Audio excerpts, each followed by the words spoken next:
કે એક ભાઈને એમ કહેવાય છે કે ગુનાની સબક ફાંસીની સજા થઈ. ફાંસીને માત્ર જ્યારે એને લઈ જવામાં આવ્યો, નામદાર કોર્ટે પૂછ્યું કે ભાઈ તારી છેલ્લી ઈચ્છા શું છે, તારી અંતિમ ઈચ્છા શું છે?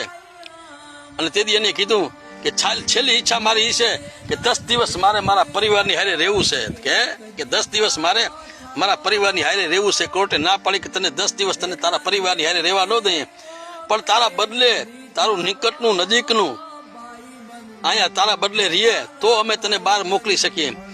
અને એ 10મા દિવસે ન આવે પાછો તો અમે ફાંસીને માચડે એને ચડાવી દઈએ.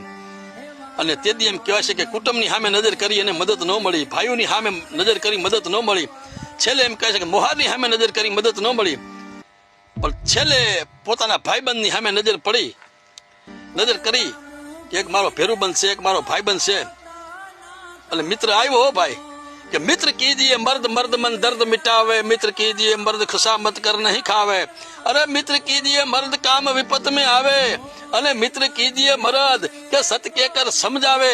ભાઈબંધ આવ્યો, ભેરુબંધ આવ્યો, એને કીધું કે બાપ 10 દિવસ તારે તારા પરિવારની હારે રહેવું છે ને, તારા બદલે હું અહીંયા રહું છું.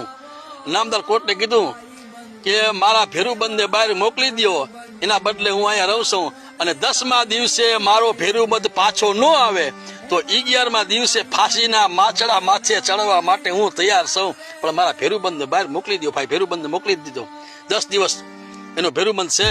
10 દિવસ થયા એટલે એનો ભાઈબંધ પાછો ન આવ્યો, અને ફાંસીના માછડે એમ કહેવાય છે કે ભેરુબંધને લઈ ગયા, પણ એક આંખમાંથી લીટીઓ થતી હતી.